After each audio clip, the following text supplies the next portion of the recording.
দেখুন, ভোটের প্রচারে যতই প্রার্থীরা বেরোচ্ছেন না, তখনই তাদের একের পর এক বিষয় কিন্তু সামনে আসছে। এবারে কি দেখা যাচ্ছে? এবারে দেখা যাচ্ছে ভোটের প্রচারে একেবারে মাছে ভাতে বিজেপি প্রার্থী। দেখুন একবার।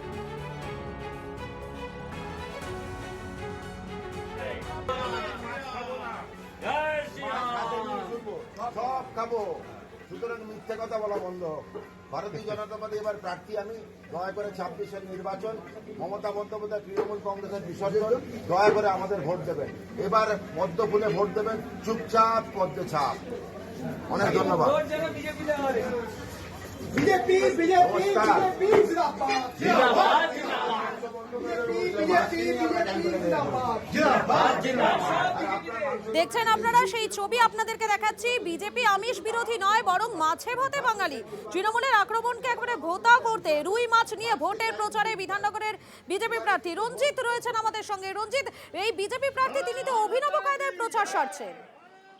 একদমই দেখো, বিজেপি প্রার্থী শারদ দত্ত মুখোপাধ্যায়, ডক্টর শারদ দত্ত মুখোপাধ্যায় তিনি আইএ ব্লকে প্রচার সারলেন এবং বাঙালি অস্মিতাকে জাগাতেই এই ধরনের অভিনব প্রচার মাছ হাতে নিয়ে একেবারে ভোটের ময়দানে যে বিজেপি যে আমিষ বিরোধী নন সেটাই এক প্রকারে তিনি তুলে ধরলেন এবং বিধাননগর বিধানসভা কেন্দ্রে বিজেপি মনোনীত যে প্রার্থী ডক্টর শারদ দত্ত মুখোপাধ্যায় মূলত আইএ ব্লকের মার্কেটে প্রচার অভিযান করলেন এবং বিজেপি কর্মী সমর্থকদের নিয়ে বিজেপির কর্মীদের মধ্যে ছিল উৎসাহ, ছিল চোখে পড়ার মতো এবং দোকানদারদের কাছে যান, তাদের কাছে আবেদন করেন যে পাল্টানো দরকার, তাই বিজেপি সরকার একবার অভিনব কায়দায় তিনি প্রচার সারছেন। বিজেপি আমিষ বিরোধী নয়, বরং মাছে ভাতে বাঙালি। তৃণমূলের আক্রমণকে একেবারে ভোতা করতে রুই মাছ নিয়ে ভোটের প্রচারে বিধাননগরের বিজেপি প্রার্থী। দেখুন আরো একবার।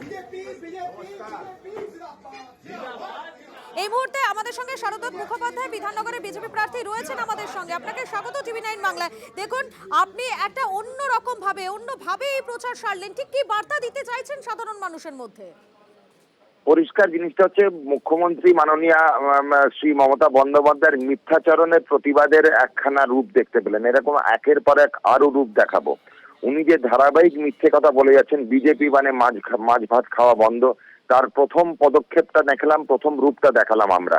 এটুকু বলে দিই, বাঙালি মানে মাছ, মাছ মানে বাঙালি। মাছ ছাড়া বাঙালি বাঁচে না। ইনফ্যাক্ট উল্টোটাও বলতে পারি, মাছ হয়তো বাঙালি ছাড়া চলতে পারবে না।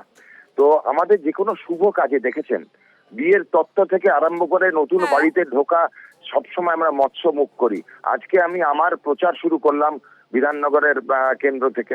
সেই প্রচারের শুরুতেই ওই জন্য শুভ কাজ আমার কাছে এটা। ওই জন্য সবাইকে মাছ, এবং পরবর্তীকালে এখন আপনি যখন ফোন করলেন আমরা সেই মাছটাই খাচ্ছি, যেটা আমরা নিয়ে কিনেছিলাম। ওখানে আমরা কার্যকর্তাদের সঙ্গে বসে ওই মাছ ভাতই খাচ্ছি। মিথ্যাচরণ করেছেন মাননীয় মুখ্যমন্ত্রী, বিজেপি এলে নাকি মাছ ভাত বন্ধ করে দেবে। আমি উল্টো বলি, মমতা বন্দ্যোপাধ্যায় যে বেহালটা করেছে পশ্চিমবঙ্গের মধ্যবিত্ত, নিম্ন মধ্যবিত্ত বাঙালিরা এখন মাছ খাওয়ার মতো পকেটে পয়সা নেই। দেন তো ভাতা ১,৫০০ আর ২,০০০, মাছ খাবে কি করে? সারা মাসে ১,৫০০-২,০০০ একটা বাঙালি ফ্যামিলি মাছ খেয়ে বাঁচতে পারবে? এক পিস কি হাফ পিস মাছ তো পায়। গর্ব করে বলতে পারি, বুক চাপড়ে বলতে পারি, বিজেপি এলে বাঙালি এক নয় ৫-৬ পিস মাছ খাবে দিনে।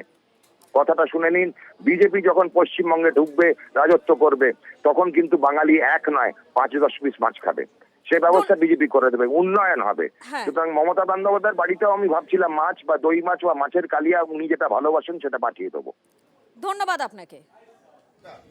মমতা বন্দ্যোপাধ্যায় তথা তার সহযোগীরা প্যানিক অ্যাটাক হচ্ছে ওদের। বিজেপি হচ্ছে এই মাছ মাংস এসবের বিরুদ্ধে। আমরা পরিষ্কার বলি, কেউ নিরামিষ খান, কেউ আমিষ খান, এতে সবার স্বাধীনতা আছে। যারা অনেকে আমিষ খান, তারাও হয়তো অনেকে মঙ্গলবার, শনিবার, শুক্রবার উপোস করেন, নিরামিষ খান।